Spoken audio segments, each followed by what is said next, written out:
The street pulsed with noise and neon as evening fell across Midtown. Crowds blurred past like moving shadows, but 7-year-old Jessica Clarke stood still, her hand nestled in her Uncle Leo's as they crossed past the row of black SUVs outside La Vestra. Something wasn't right. She couldn't explain how she knew, only that the two suited men standing near the third vehicle weren't real bodyguards. They wore the uniforms, carried the radios, even nodded like they belonged. But their Mandarin was off, fast, clipped, and filled with words Jessica never should have understood. Except she did. Her uncle was still talking about the restaurant's menu, oblivious, when Jessica tugged at his sleeve. Her voice was hushed, confused. "Uncle Leo, those men said the car will explode. The one with the man in the blue suit. The one they want dead." Leo blinked at her, puzzled. He didn't know Mandarin. Jessica did, even though she'd never studied a word. Just ahead, a man stepped out of the restaurant, flanked by a larger entourage. His face was hard, his hair slicked back, the edge in his posture unmistakable. Don Bacco Udinesi. His presence slowed the sidewalk. People instinctively gave him space. He was exactly 4 steps away from opening the SUV door when Jessica broke free and ran toward him. "Sir, don't get in," she yelled, her voice high and clear as she switched languages, Mandarin first, then English. "They said it's going to explode. They planted something under the seat." Everything stopped. Bacco's guards moved fast, one hand already reaching for a weapon. But the boss raised a hand. He'd heard the fear in her voice and something else. Precision. Not panic. Not guessing. Seconds later, the car erupted into flame. The blast threw glass across the street, scattering pedestrians and shattering the night. Jessica had changed his fate with a single warning and changed hers forever. Before we continue, like this video and comment where you're watching from. Your support helps us bring more exciting stories that you won't want to miss. The sirens had barely faded when Jessica found herself ushered into a sleek, unfamiliar apartment overlooking the Manhattan skyline. Everything around her gleamed, the marble floors, the glass walls, the silence. Don Bacco Udinesi stood in the corner, hands clasped behind his back, his expression unreadable as his guards secured the perimeter. Jessica sat on a velvet couch beside her Uncle Leo, still clutching his hand, her legs swinging above the floor. The moment felt unreal, like a dream she hadn't yet woken from. Bacco finally turned, his voice as cold and deliberate as the air around him. "I want to know exactly what she heard," he said, not to Jessica, but to Leo. The older man gave a small nod and gently cleared his throat. "It wasn't what she heard, Mr. Udinesi. It's what she understood. My niece has a talent." Jessica looked down, suddenly shy. "I didn't mean to cause trouble," she whispered, voice small against the backdrop of wealth and authority. They were speaking Mandarin. "I just knew what they were saying." Bacco raised an eyebrow, moving closer, his presence heavy with curiosity. "You speak Mandarin?" Jessica shook her head. "Not really. I just understand it." That made the room pause. One of Bacco's guards scoffed from the wall, but the boss silenced him with a look. "How many languages can she understand like that?" Bacco asked, turning back to Leo. The man hesitated. "All of them," he said softly. "At least, every one she's ever heard." That drew Bacco's full attention. "You're saying she's fluent in every language she's ever come across?" Leo nodded, his eyes flickering toward Jessica. "It's not fluency in the traditional sense. She can't always write it. But she can comprehend and speak with frightening accuracy. And she only needs to hear it once." The room shifted again, wariness now laced with something colder. Bacco studied Jessica like a strategist studies a map. "Let's test that," he said finally, snapping his fingers. Another guard stepped forward, speaking in rapid Russian. Without hesitation, Jessica tilted her head and replied fluently, her accent clean, her syntax correct. The guard stared at her, stunned. Bacco's gaze narrowed. "Say something in Turkish," he ordered, this time looking to another man. A phrase was tossed across the room. Jessica blinked once, then responded in kind, surprising even Leo. Her voice was steady, childlike, but sure. When Bacco asked her what she'd just said, She translated both phrases without pause. She's what some would call a hyper-polyglot, Leo explained, voice carefully neutral. But what Jessica does goes beyond science. It's instinctive, almost biological. Bacco was silent, then walked to the window, the city glittering beneath him. Something like that is dangerous. Leo stiffened beside Jessica. Only if someone intends to use her. Bacco turned. You don't think the people behind tonight's bombing would use her if they knew? The question hung in the air like smoke. You saw something you weren't meant to see, he said, his voice quiet but sharp. You heard something that exposed a plan months in the making. That makes you and your niece liabilities. We didn't choose to get involved, Leo said, trying to stay calm. She did what was right. Bacco nodded slowly. And now the world you saved wants you gone. Jessica's shoulders curled inward as she glanced between them. Are we going to die because I spoke? That made Bacco pause. For the first time, something cracked behind his expression, not quite empathy, but the shadow of it. No, he said after a beat. You're under my protection now. He looked at one of his men. They stay here until further notice. No one in or out without my approval. That night, while Jessica slept under silk sheets too fine for her age, Leo stood alone in the hallway with Bacco. She's just a child, Leo said, his voice low, tired. She didn't ask for this. Bacco lit a cigar, eyes never leaving the city outside. Neither did I once. Leo's thoughts drifted backward, to the day Jessica arrived at his door, barely 3, eyes wide and silent. Her mother, Leo's younger sister, had been lost in a train explosion abroad. Her father? A name never spoken. Jessica had shown her talent days later, parroting entire news broadcasts in languages Leo couldn't identify. He'd kept it hidden ever since.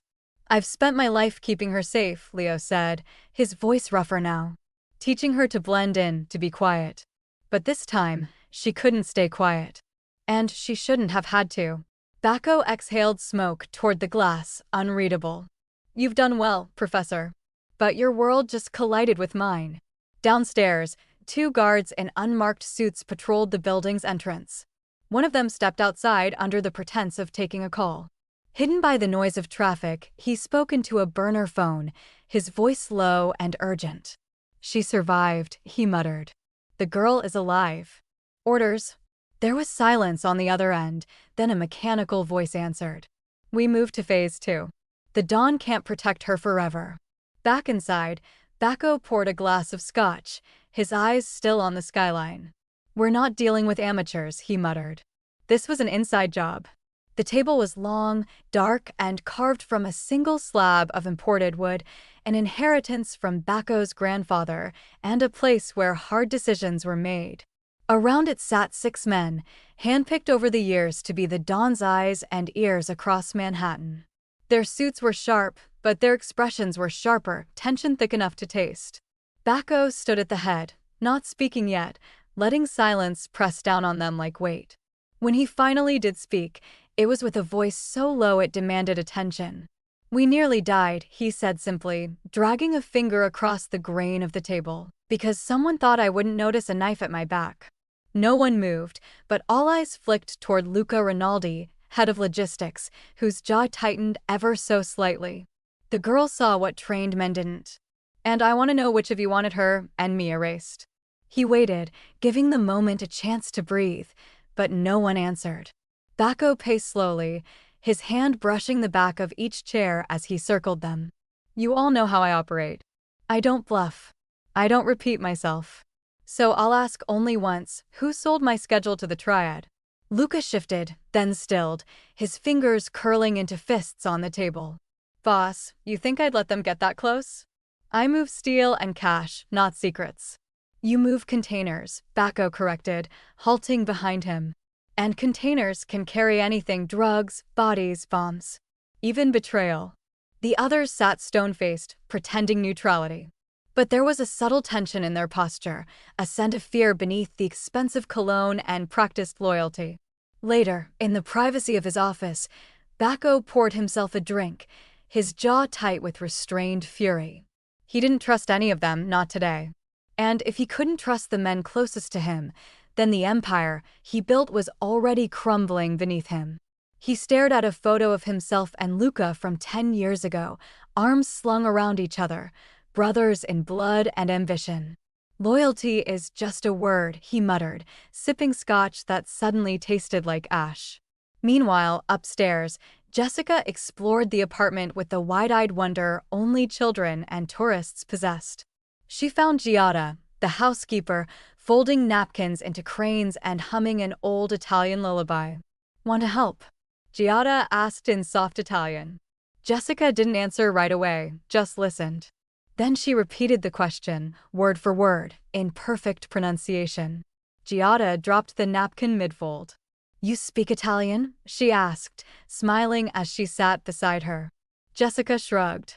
"I didn't before breakfast." That made Giada laugh, a sound that softened the corners of the sharp, sterile space. By evening, they were speaking like grandmother and granddaughter, with Jessica reading from a children's book in Italian without pause. Giada watched her with a mix of awe and growing protectiveness. Downstairs, Leo confronted Bacco in the study, eyes tight with exhaustion. "You can't keep us locked up here like prisoners," he said, arms crossed. "She's a child, not a state secret." Bacco didn't look up from his paperwork.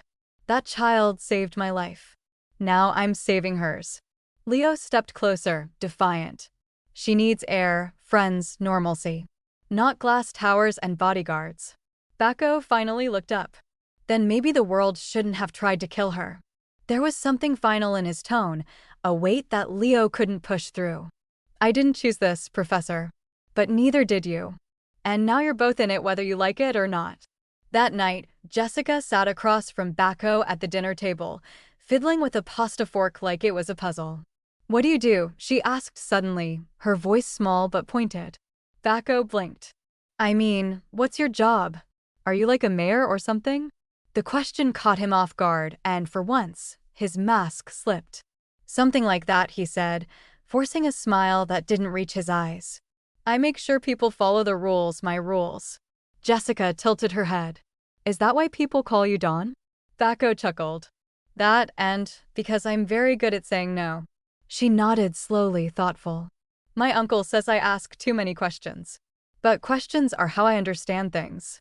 He raised his glass to her. "Then never stop asking." But Bacco didn't answer when she asked who wanted him dead.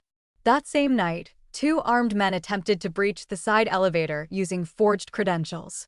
They were dressed as window cleaners, but their belts carried more than squeegees. The security system flagged them just in time, and within minutes, they were neutralized by Bacco's private detail. No shots fired.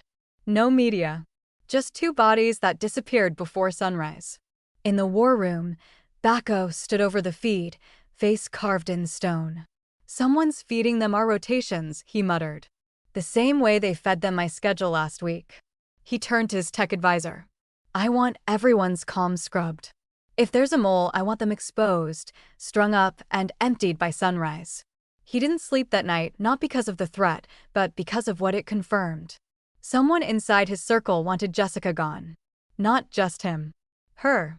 That narrowed the suspects. And it deepened the stakes. Jessica didn't know any of that. She was too busy reading aloud from a Russian fairy tale Giada had brought from the shelves. Her accent was clean, her pacing deliberate, her comprehension flawless. "You could be a diplomat," Giada told her, amazed. "Or a spy," Jessica added, giggling, unaware of how close to truth she tread. Leo watched her, heart aching with pride and fear. She was so bright, so open, so vulnerable. And now the world wanted to crush that brilliance for reasons she couldn't understand. He needed answers. And something deep inside told him the past was coming back.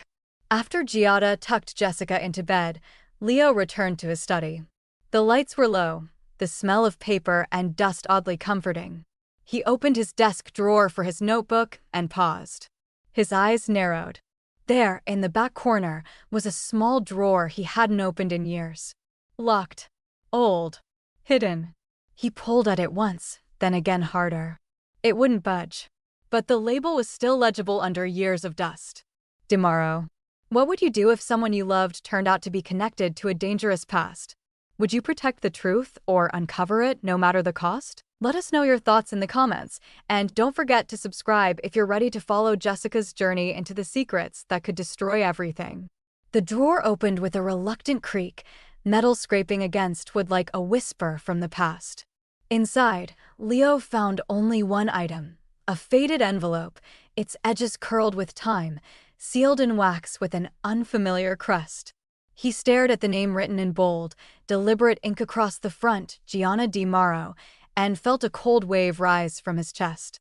For a moment, he didn't breathe. The secret he had buried for years now lay uncovered in his own handwriting. Jessica found him sitting at the desk, the letter open in his lap, his eyes glazed with memory. "Uncle," she asked softly, stepping into the room. When he looked up, she saw guilt in his face before he even spoke. "Who is Gianna Di Mauro?" she asked, voice small, already suspecting. The envelope was still in her line of sight, and the name had branded itself into her thoughts. Leo didn't answer right away. Instead, he reached for her hand and gestured for her to sit. "There's something I should have told you a long time ago," he said quietly. "Your name, it was never Jessica Clarke. That was mine to give, but not yours to keep." She blinked.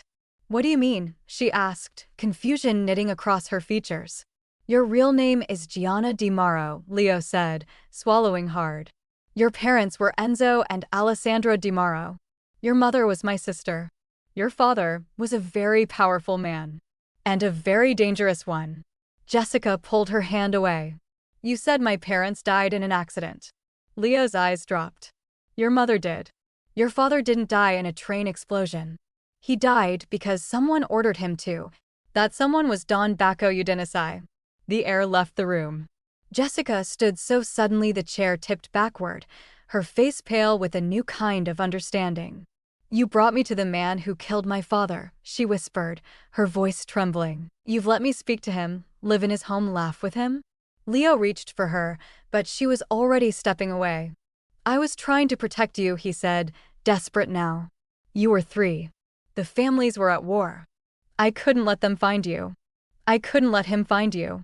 Jessica's chest rose and fell too fast, panic blooming behind her eyes. "You should have told me. I deserve to know who I am."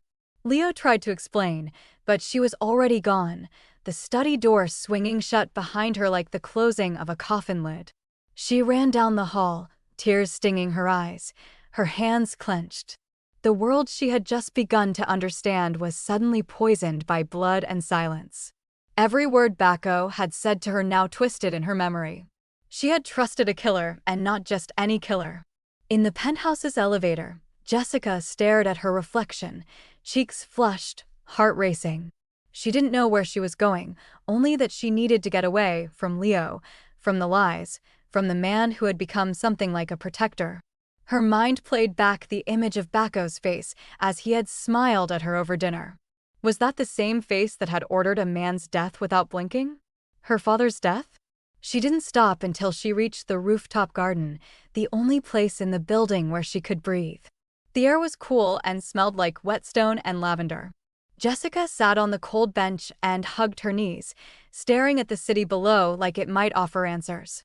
Gianna Di Mauro, she whispered to herself, the name foreign and familiar all at once. Who am I supposed to be?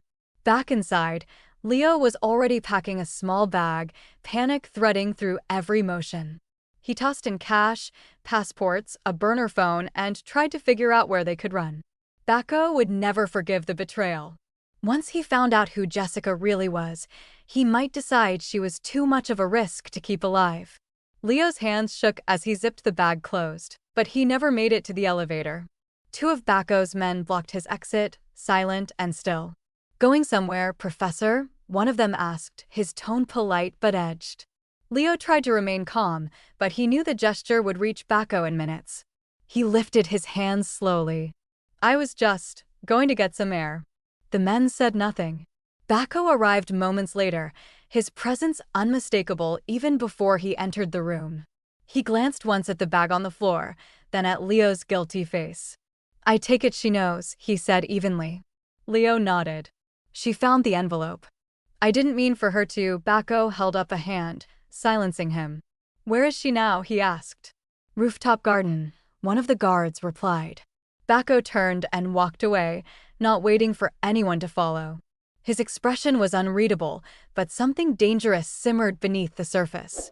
A man forced to face a ghost he thought he'd buried years ago. He found Jessica sitting alone, her arms still wrapped around her knees. When she heard his footsteps, she didn't turn around. "I know who I am now," she said, her voice flat. "Gianna DiMauro." Bacco exhaled through his nose slowly. "I suspected," he said. Jessica looked up at him, fury beginning to bubble beneath her grief. "You killed my father." Bacco didn't flinch. "I ordered his death," he said plainly. "But I didn't know he had a child. Or that she was sitting across from me for weeks." "You killed my father," she repeated, louder now. "And I've been living in your house, learning your language, smiling at you like you were someone I could trust." Bacco stepped forward, but she backed away. "Don't touch me," she screamed. "Don't come near me. Jessica, Gianna, please." His voice cracked on her name. "Your father and I, we were enemies long before you were born. He made choices that cost lives. I made choices that did the same." Jessica's fists clenched at her sides, her shoulders trembling. "I hate you," she whispered, and with that, she turned and ran, disappearing down the stairs before he could stop her. Bacco stood alone, the weight of her words sinking deep. The wind tugged at his coat, cold and unrelenting. Behind him, the city blinked and glimmered as if nothing had changed. But everything had. Later that night, Bacco returned to his office, poured a drink with shaking hands, and stared at the untouched glass. His reflection in the window didn't look like a kingpin or a legend, just a man unraveling. The whiskey sat in his hand like a confession he couldn't drink away. He hurled the glass against the wall, the crash shattering the silence. "We all thought our sins were buried," he muttered. But the past had a new name now. The sky was still ink black when the breach began. For masked men moved like smoke through the side gate of the Udinesi estate, disabling motion sensors with practiced ease. They wore all black, no insignias, no light, just the rhythm of professionals who had done this before. One paused briefly outside the servants' quarters, checking his watch. The other split toward the north hallway, toward the girl's room. Inside, Giada stirred from sleep, the faint creak of a floorboard dragging her from dreams. She rose, slippers quiet against tile, and opened her bedroom door. In the hallway, two shadows darted past, wrong shape, wrong direction, wrong everything. Her instinct screamed a warning, but it was already too late. The first blow struck her head from behind, sending her sprawling. Down the hall, Leo sat at his desk, dozing upright with an old novel in his lap. The sound of glass shattering jolted him upright. He reached for his phone but never made the call. One of the intruders kicked the door in, the flash of a weapon too fast to track. Leo lunged anyway, and was thrown into the bookshelf with brutal force. Jessica was dreaming of trains when the gloved hand clamped over her mouth. Her eyes shot open, terror blooming as two men loomed above her. She tried to scream, but the sound died in her throat, replaced by panic and confusion. One man pulled a black hood over her head while the other tied her hands. She didn't know if she was still dreaming or already in a nightmare. When the security team responded minutes later, the estate was chaos. Giada was found unconscious in the hallway, blood pooling beneath her head. Leo was barely breathing, his shoulder dislocated and ribs broken from the impact. And Jessica's bed was empty, sheets cold, a single stuffed bear face down on the floor.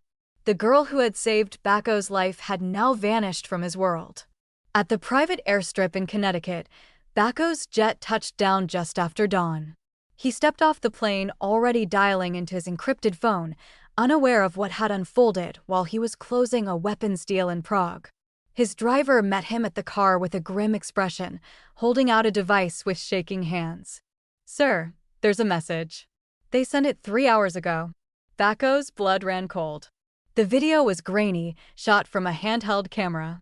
Jessica sat in a chair, hood removed, her face pale and swollen where she'd been struck. Her mouth was gagged, her wrists zip-tied. Behind her, a masked figure stood silently, his voice digitally distorted. "Trade your empire for the girl," he said. Or lose her like you lost tomorrow. Bacco didn't move for several seconds. Then he slowly handed the device back, eyes locked on the image now burned into memory. Jessica Gianna was crying, but trying not to. Brave, even now. "Get me Leo," he said, his voice barely audible. Now. In the medical wing of the estate, Leo stirred awake under heavy sedation. His ribs ached with every breath, and his vision swam in and out of focus. But when Bacco entered the room, the haze lifted enough to feel rage rise. "She's gone," Leo rasped.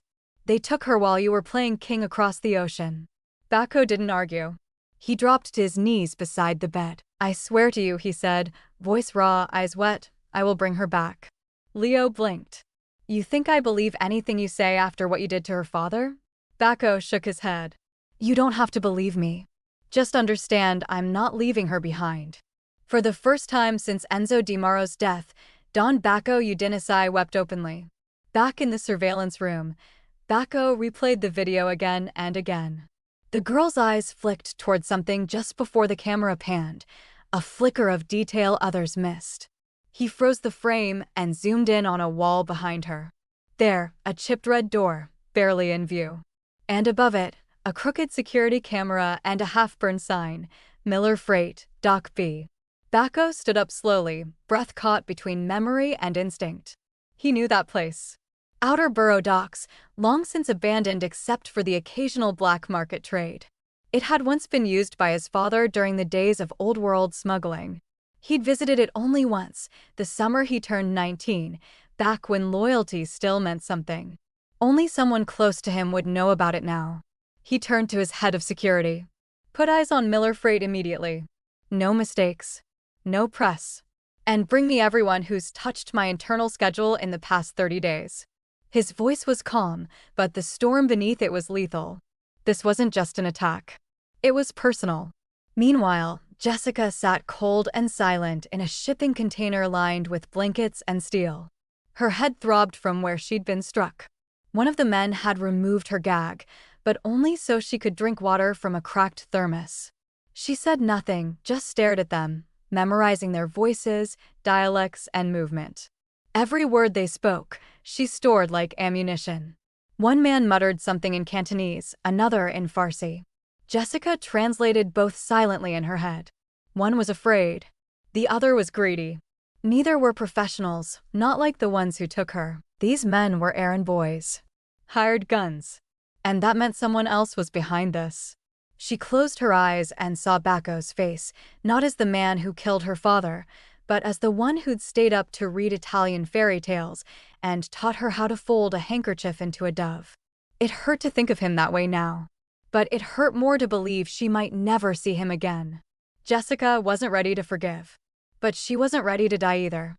Back at the estate, Leo sat in the library, hunched over a pain-ridden body and old regrets. Bacco stepped in quietly and sat across from him. "We have a lead," he said. "Outer Borough. A dock my father used to own." Leo didn't look up. "How many more secrets do you have buried in this city, Bacco?" "As many as it took to survive," he replied. "But I'm done surviving. Now I'm saving her. No matter what it costs me." Leo didn't speak.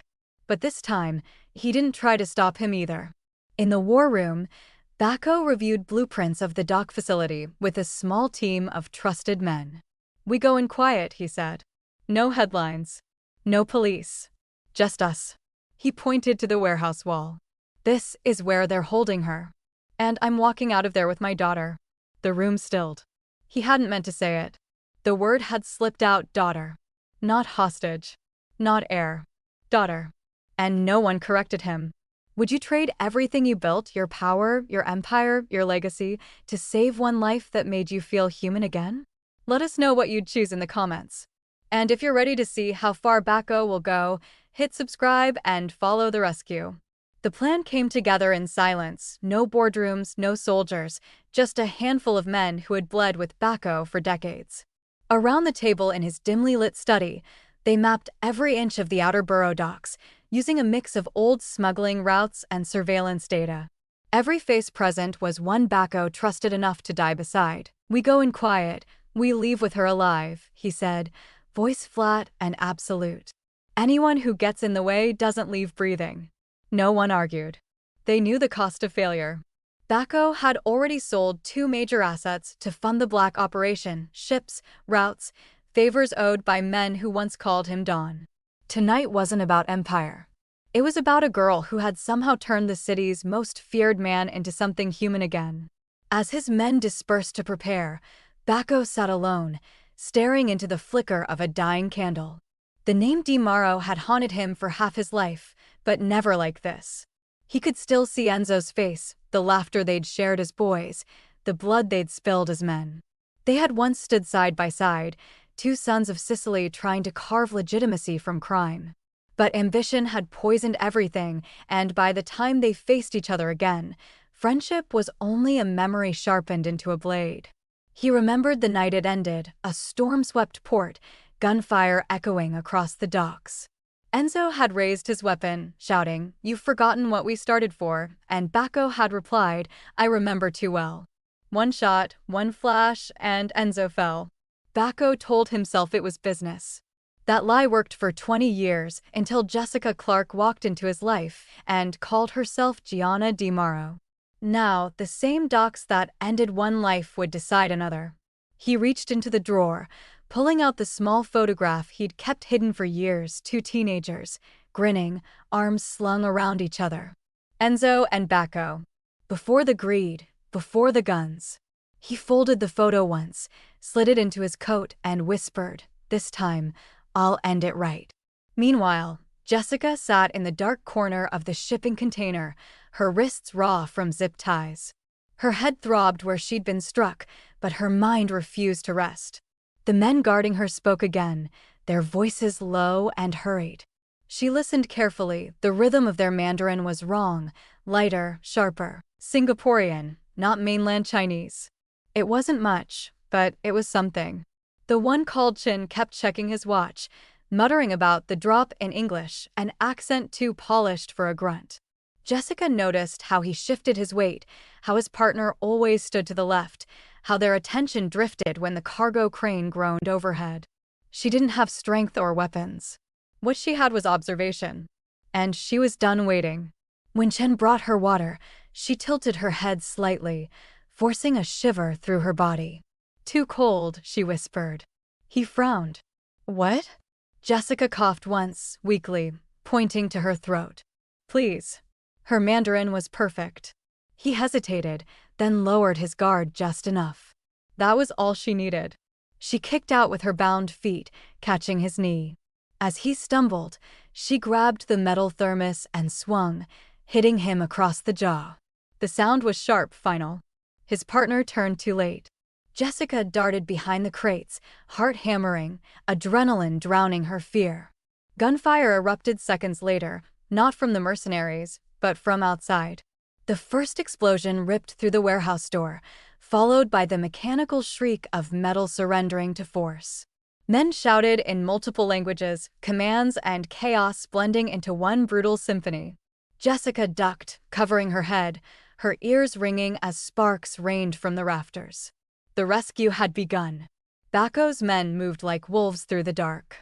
Suppressed weapons, silent kills, precision honed by years of necessity. Bacco led from the front, every step measured, his focus absolute. The old Don was gone. What remained was something colder, stripped of politics and pretense. He had come for blood, and blood was what he found. The first mercenary fell before he could reload. The second never saw the knife that slit his throat. Bacco's breath came steady as he advanced, scanning every corner, every echo, every hint of her voice. A bodyguard beside him murmured, "You sure she's still alive?" Bacco's reply was instant, unshaken. "I'd know if she wasn't." In the chaos, Jessica crawled through a narrow gap between crates, lungs burning. The floor was slick with oil and glass, the air thick with smoke. Every gunshot cracked her nerves like lightning. She pressed her back against a steel drum, praying they wouldn't find her before Bacco did. Somewhere close, a man screamed, then silence. The firefight lasted 7 minutes that felt like forever. When the last echo faded, Bacco stepped through the haze, weapon lowered. "Jessica," he called once, his voice rough from smoke. No answer. His pulse raced. Gianna, he tried again, louder this time. From somewhere behind the crates came a trembling reply. Here. He found her crouched in the corner, shaking, her knees drawn to her chest. Blood streaked her face, a bruise blooming along her temple. When he saw her, something broke in him, the armor, the control, the years of silence. He dropped the gun and fell to his knees beside her. You're safe, he whispered. You're safe now. Jessica looked up at him, eyes glassy, disbelieving. You came, she murmured, her voice fragile, almost childlike. Bacco swallowed the lump in his throat, brushing dust from her cheek. Always, he said softly. And for the first time since the night he killed Enzo Di Mauro, those words were true. As they left the warehouse, dawn crept across the harbor, pale light slicing through the smoke. Bacco carried Jessica in his arms, her head resting against his shoulder. Around them, his men secured the area, loading survivors and bodies alike into waiting vans. No one spoke. They didn't need to. Bacco glanced back once at the burning dock, memories flickering like the flames. The past had come for him, demanding payment in blood. But tonight he'd given it his own, his enemies, the ghosts of every sin he'd buried. The war was far from over, but for now he had what mattered most. Gianna Di Mauro was alive. The estate's conference room had never felt colder. Bacco stood at the head of the table, eyes scanning each man seated before him, captains, advisors, the remnants of a legacy now splintered by betrayal. This family, he began, his voice low but resonant, was built on codes, respect, silence, loyalty. Somewhere along the way, those words became optional. No one spoke, not even Luca, whose name sat heaviest in the air. Bacco placed a folder on the table, documents, photos, transcripts. Proof. These files show who sold me out, who leaked my movements to the Triad, and who put a child in the crosshairs to get what they wanted. The silence broke into shifting chairs, sharp intakes of breath, and eyes starting sideways. I am no longer the man who lets disloyalty slide for the sake of history, Bacco continued, his hands clasped behind his back. If your name is in this file, you'll know by morning. And you'll have one of two choices, leave quietly or disappear loudly. A few men paled, others straightened in defiance. But none challenged him. As the meeting adjourned, Bacco stayed behind, staring at the empty chairs like they were gravestones. 20 years of power reduced to shadows. The empire he'd built on control had crumbled from within, not because of outsiders, but because he'd let loyalty become habit instead of principle. Jessica's kidnapping hadn't just exposed a security breach. It had exposed him. He returned to the estate's main floor, finding Leo seated by the fire, his arm in a sling, his eyes heavy with suspicion. She needs peace, Leo said without looking up. Not more shadows. Bacco poured a drink and said nothing. You should let us go, Leo continued. She's not a pawn in your redemption arc. She's not a pawn, Bacco said, his voice quieter now. She's the reason I'm tearing this all down. Leo looked at him then, really looked, at the lines etched deep into the Don's face, the quiet weight behind his eyes. Then let her choose, Leo said simply. Because I don't think you've earned the right to decide. Jessica was healing slowly in the countryside, far from the gunfire and glass towers. The house they stayed in was old and quiet, nestled between rolling fields and whispering pines. She spent her days reading, her nights dreaming of men in masks and red steel doors. But each morning brought her closer to herself again. The bruises faded, but the questions remained. Bacco visited every few days, bringing books instead of gifts. Strategy manuals, history volumes, maps of the world's failed empires. Read these, he told her, and you'll understand why power corrupts and how to stop it. Jessica studied each one, not because he asked, but because something inside her wanted to know. Not how to rule, but how to rebuild. One evening, they walked together through the overgrown garden behind the house. Bacco carried his usual silence beside her, hands in his coat pockets. I don't know if I can ever forgive you, Jessica said, eyes on the path. I don't expect you to, he replied. But I can still become someone worth forgiving. It was the first honest exchange they'd had since the rescue. He didn't speak like a boss or a killer or a man trying to control her fate. He spoke like someone trying to build a future that didn't resemble his past. "You're my only redemption," he said after a moment, the words raw and unscripted. "Everything else I built was a weapon. You're the first thing that could be something more." Back in Manhattan, Bacco began dismantling his empire, piece by piece. The gun-running network was sold off. The drug corridors were dissolved. The offshore accounts were redirected into legal businesses, international freight, private security, multilingual academies. What was once a criminal kingdom began its transformation into something almost legitimate. He brought in consultants, hired lawyers who didn't fear him, and started filing paperwork instead of forging it. His men were either reassigned to legal arms or quietly let go. The newspapers speculated endlessly about his intentions, but none guessed the truth. That a girl had shattered his legacy and shown him something more dangerous than revenge. Purpose. Jessica noticed the changes, even from the countryside. Bacco had started talking differently, less about protecting power, more about protecting people. He began teaching her chess strategy with real-world applications. Every piece has value, but not every piece is meant to survive the endgame. She asked questions now, not because she was afraid, but because she wasn't. And he answered with an honesty she hadn't expected. In between lessons, she trained. Not with guns or knives, but with words, observation, memory. Bacco taught her how to read people, how to anticipate betrayal, how to recognize patterns in speech that gave away lies. "Defense is knowledge," he said. "It's the difference between reacting and surviving." Jessica listened and learned. Leo watched from a distance, torn between concern and awe. His niece, no, his daughter, in every way that mattered, was becoming something sharp and extraordinary. But part of him feared she was also becoming like the man who now called her family.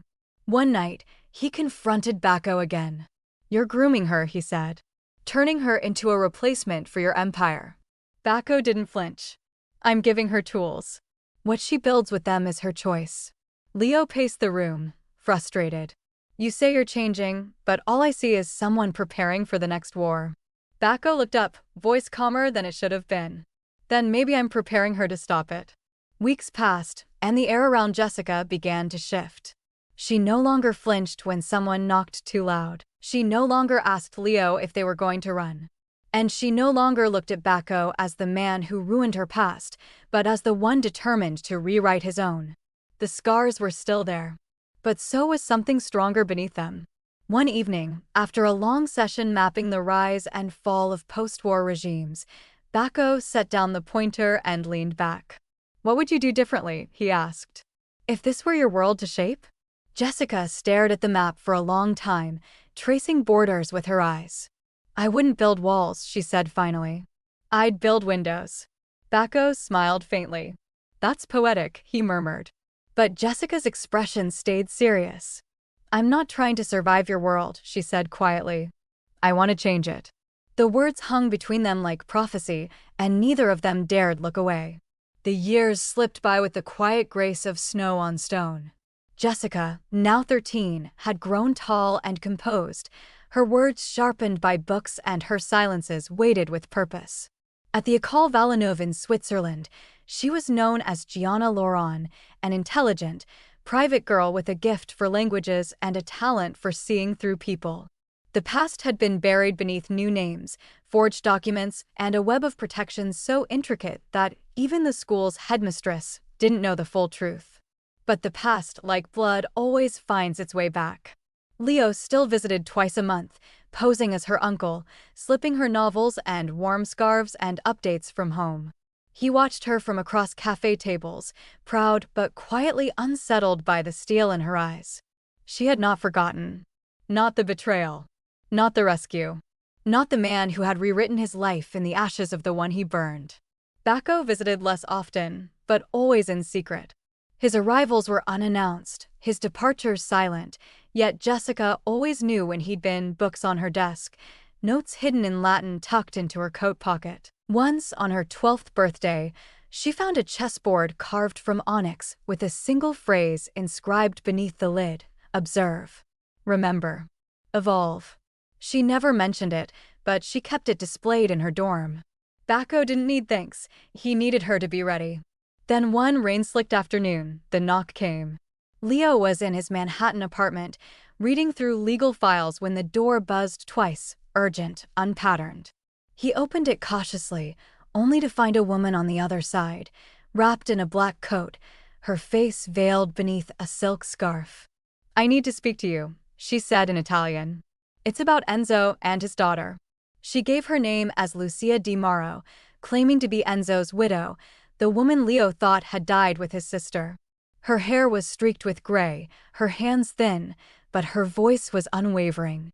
"I was told you had Gianna," she said. "That you're raising her under the name Clarke." Leo froze. The lie had cracked. Before he could speak, she held up a small USB drive. "They're coming for her," she said. "The triad has resurfaced under new leadership. And they've found a reason to finish what they started." She placed the drive in his palm like it weighed more than gold. "This proves it." The footage on the USB was dated just 3 weeks ago. A dark conference room. For men speaking in Cantonese, 2 in English. A dossier laid out on the table, photos of Jessica, at school, at a train station, even one from inside a bookstore. "The Udinesi girl," one voice said. "Finish it this time. The Di Mauro bloodline must end." Leo called Bacco that same night. It took less than 6 hours for the dawn to arrive, his jet touching down on private tarmac under cover of darkness. He listened to the recording without blinking, his jaw tightening with every image. "They got too close," he muttered. "That bookstore shot, she was alone. Someone's inside the shell net." Bacco turned to his old advisor, now returned to the fold after the purge. "Call everyone," he ordered. "Doesn't matter if they owe me or hate me. Tell them the debt's being called." He had sacrificed power for peace, but now he needed leverage. And leverage had always been his mother tongue. In Switzerland, Jessica felt the shift before anyone told her. The sudden change in her security team. The discreet evacuation drill staged during morning assembly.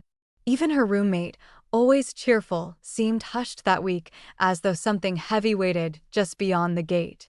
Jessica didn't ask questions. She began packing before they told her to. Leo met her in Geneva, pale and tight-lipped. "We're going back to the States," he said. "Just for a while." Jessica raised one eyebrow. "Is he involved?" Leo nodded. "They're trying again," he said softly. "And this time, they know who you really are." Back in New York, Bacco set up a temporary safe house, an unassuming townhouse tucked behind layers of security and false paperwork. Jessica arrived after midnight, escorted by men who called her Miss Laurent and wore black gloves even indoors. When Bacco stepped into the room, she didn't speak. She only looked at him, waiting. He said one word, "War." She didn't flinch. "How close?" she asked. He held up the photo from the bookstore. 10 feet. Maybe less. Jessica swallowed hard, then nodded. "Let's begin." They worked in silence over the next few days. Jessica reviewed the files, redacted surveillance notes, and began compiling names of everyone who had crossed her orbit in the past 6 months. Leo watched from the doorway, the familiar ache returning to his chest. She had stopped being a child the day she saved a man from a car bomb. Now she was something else entirely, calm, calculating, prepared. Then came the shot. It happened just after dawn, outside a midtown cafe where Bacco had gone to meet an old contact. He never traveled alone anymore, but that morning, his guards were parked half a block away per his orders. He stepped into the sunlight, checked his watch, and the bullet snapped through the air. It missed by inches, embedding itself in the brick column behind him. Chaos followed, civilians screaming, coffee carts overturning, guards rushing forward with drawn weapons. Bacco was pulled into a side alley and loaded into an armored vehicle within seconds. His heart pounded, not from fear, but from fury. The ghosts had returned, and this time, they were firing live rounds. Back at the safe house, he looked at Jessica and said 3 words, "We hit back." If your past came hunting for you years later, would you hide from it or confront it head-on? Let us know what you would do in the comments, and subscribe to follow Jessica and Bacco as old enemies push them toward their most dangerous story yet. New York had changed in the years since she'd left, but Jessica, now 16 and nearly fluent in 6 languages, felt like the only one who hadn't forgotten how to see it clearly. The skyline still shimmered with the same ruthless beauty, the streets still thrummed with noise and ambition, but she walked through it now as someone both inside and outside of its pulse. Her return wasn't dramatic. No fanfare, no headlines, just quiet determination. She came back for Leo. His heart had weakened, and the doctors whispered around him like time itself was running out. Leo's apartment, once cluttered with books and warmth, felt smaller now, half shadows and medicine bottles where laughter used to live. Jessica spent her evenings by his side, reading in Italian or Spanish, switching languages when he grew tired just to make him smile. "You could speak to anyone in the world," he rasped one afternoon. "And you still choose an old man who forgets his own words." She laughed softly, holding his hand. "Because you taught me all the ones that matter." Bacco visited often, though never announced. He would linger in the doorway of Leo's study, his coat still damp from the rain, watching the two of them with an expression he couldn't disguise. Jessica had stopped calling him Don, stopped seeing him as a figure of power. To her, he was simply Bacco now, the man who'd spent the last few years making peace with ghosts. The world might still see a reformed criminal, but to her, he was something closer to human. Jessica knew everything now. The names, the deals, the deaths that paved the road to the empire he once ruled. She'd read the old files herself, every signed order, every betrayal answered with blood. And she'd seen how he dismantled it all, piece by piece, not out of weakness, but repentance. The man who once thrived in darkness had built a life around light, one small act of atonement at a time. For that, she didn't forgive him, but she understood him. One evening, while Leo slept, Jessica approached Bacco in the apartment's kitchen. "It's time," she said simply. He looked up, weary but curious. "Time for what?" She laid a folder on the table, a proposal, neatly typed, stamped with a name he hadn't seen before. The Clarke DiMauro Foundation. "It's a bridge," she explained, unfolding the documents. "A language and cultural institute, funded through the legitimate businesses you've built. It'll teach children across the world to understand each other before they ever learn to hate." Bacco leaned back, reading the pages silently. "In the name of my parents," Jessica added. "And yours." He said nothing for a long moment. Then, quietly, "Your father would be proud." She met his gaze without flinching.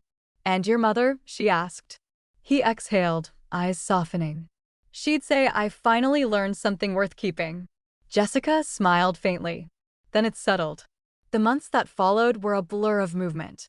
The foundation took shape faster than anyone expected: corporate sponsors, community endorsements, schools signing on from Italy to Singapore. Jessica spoke at every event with grace beyond her years, her voice carrying the calm conviction of someone who'd already lived 3 lives. Reporters called her the prodigy with a conscience. Bacco called her my miracle. But peace, as always, drew predators. One afternoon, during a board meeting at the new foundation headquarters, 2 men arrived unannounced. They weren't carrying guns, they didn't need to. Their suits were sharper than their smiles, their briefcases full of veiled threats. "We represent investors who find this transition concerning," one of them said smoothly. "You're dismantling what once kept the balance." Jessica's tone never wavered. "You mean the criminal balance," she said. "The kind that thrives on fear and silence." The second man smirked. "You speak like someone who's never had to bleed for her peace." Jessica met his gaze evenly. "No," she replied. "I just decided not to build mine on someone else's." They shifted, discomfort flickering behind their polished composure. The first man leaned closer. "Careful, Miss Clarke. You're young. Idealism fades quickly in our world." She smiled faintly. "Then it's a good thing I'm building a new one." When they left, they didn't say goodbye, just exchanged a look that promised their kind of war wasn't over yet. Bacco had been listening from the hallway. When he entered, he found Jessica standing by the window, her reflection steady in the glass. "You didn't need me," he said quietly. "You handled them better than half my men ever could." She turned, that same calm fire in her eyes. I learned from the best, she said. And from your mistakes. For a long moment, neither spoke. It was the kind of silence that carried both pride and melancholy. Bacco poured them both coffee, though neither drank it. You know, he said finally, you remind me of him sometimes. Enzo. Jessica smiled. I know, she whispered. That's the point. Weeks passed, and the Clarke DiMauro Foundation grew beyond their dreams. It became a symbol of something rare in their world, hope that didn't have to hide behind power. Children from rival neighborhoods in Naples learned English together. Former street kids in Singapore studied Italian literature under scholarship. The foundation didn't just teach language, it taught understanding.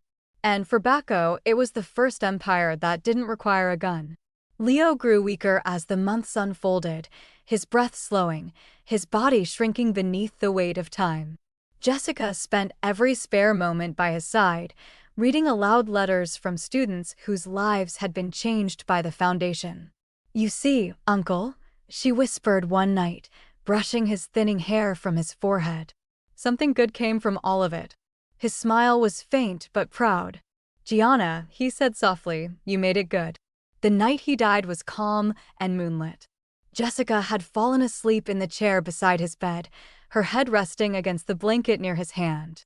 When she woke, his hand was still there, cool, still, and at peace. No sirens, no panic, just the steady quiet of a life that had finally let go. On his nightstand, she found a sealed envelope with her name written in his familiar scrawl. Her fingers trembled as she opened it. The letter was short. Leo never wasted words. My Gianna, it began. Names can be cages or keys. You've worn many, but none will ever define you. Make your own name matter, Gianna. Jessica pressed the paper to her chest, tears falling silently as the dawn light spilled through the window. Somewhere in the city, bells began to ring, a sound that felt like both an ending and a beginning. And for the first time since she could remember, she didn't feel like anyone's secret. She felt like herself. The auditorium was filled with light and murmured anticipation. Beneath a canopy of flags from every continent, Jessica stepped up to the podium, the Clarke DiMauro crest gleaming behind her in silver and navy. At 18, she spoke not like someone new to power, but like someone who had learned to carry it gently. The audience, diplomats, educators, former enemies, listened with the kind of stillness usually reserved for silence. This foundation, she began, was not built to erase the past. It was built so no one else would have to repeat it. Her voice rang clear, every word rooted in years of lived truth. My family, she continued, came from war. From old debts, whispered threats, and names we couldn't say aloud. She looked toward the front row, where Bacco sat with his hands folded in his lap, older now, but eyes sharp. But what we inherited, she said, doesn't have to be what we become. Applause followed, gentle, reverent, as if the audience sensed that something more than a speech had just taken place. Afterward, she met Bacco in the hallway, just the two of them, away from cameras and clapping hands. He stood tall, though his cane betrayed the years that had finally started to catch up. His hair was streaked silver at the temples, and the scars on his hands looked deeper now in the light. You were magnificent, he said, his voice quiet. I didn't do this for approval, she replied. But I'm glad you came. He offered her his arm, and she took it without hesitation. They walked slowly down the corridor, side by side like they had years ago, but now the roles had reversed. He was no longer the protector, and she no longer needed saving. Leo would have been proud, he said, nodding toward the stained glass mural of a dove above the exit. He is, she answered, her hand tightening briefly around his. At the doors, he paused, turning to face her with something between pride and sorrow in his gaze. This is yours now, he said, gesturing to the building, the movement, the future.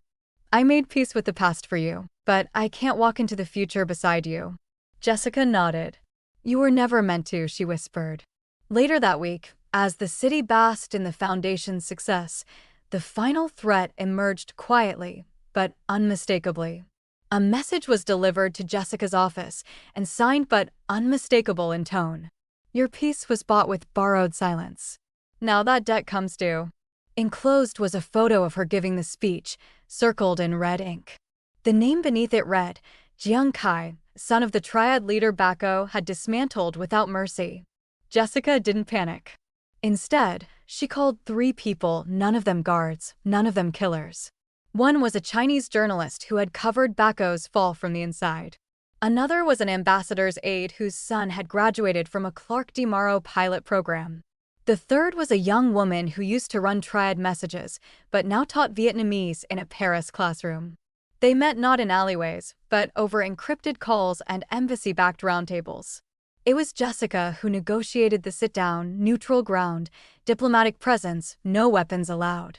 The heir, Jiang Kai, was younger than expected, his fury sharpened by years of inherited hate. "Your foundation humiliated my father," he said. "It turned his enemies into your allies." Jessica didn't flinch.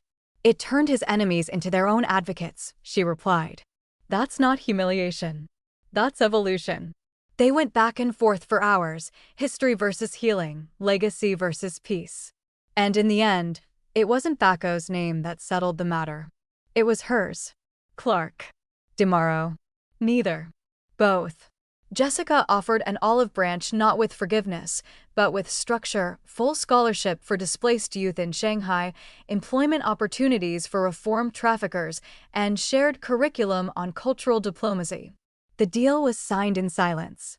Bacco sat in his study that night, watching the city from behind thick glass. He hadn't lifted a finger, hadn't drawn a blade, and yet the enemy had folded. Not from fear, but from trust. Jessica had done what he never could.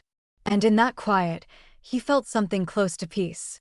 The foundation grew, and with it, Jessica's influence stretched from community halls in Naples to think tanks in Nairobi. She never carried a weapon, but she carried the kind of authority that made bullets unnecessary. Bacco faded from the public eye, retreating to his estate on the coast, where silence finally felt like a friend. Occasionally, she would visit, just long enough to play one round of chess, drink one glass of wine, and remind him why he'd chosen a different kind of war. And each time, he called her Figlia, daughter. In her room at the Foundation's Manhattan office, Jessica kept a leather-bound journal. She didn't write in it often, but when she did, it was always after moments of change. One night, weeks after the Jiang Kai summit, she sat by her window and opened to a blank page. Her handwriting was neat, deliberate, every word weighed. "He was never meant to be my protector. I was meant to be his reason."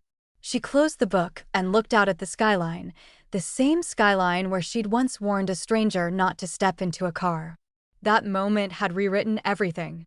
Her family, her name, her legacy. And in its wake, something unexpected had grown. A world worth saving. And in the space where a warning once stopped a bullet, a new life was built, not on silence, but on understanding. Thank you for listening to this story until the very end. There's another interesting one on your left screen that I think you'll really enjoy.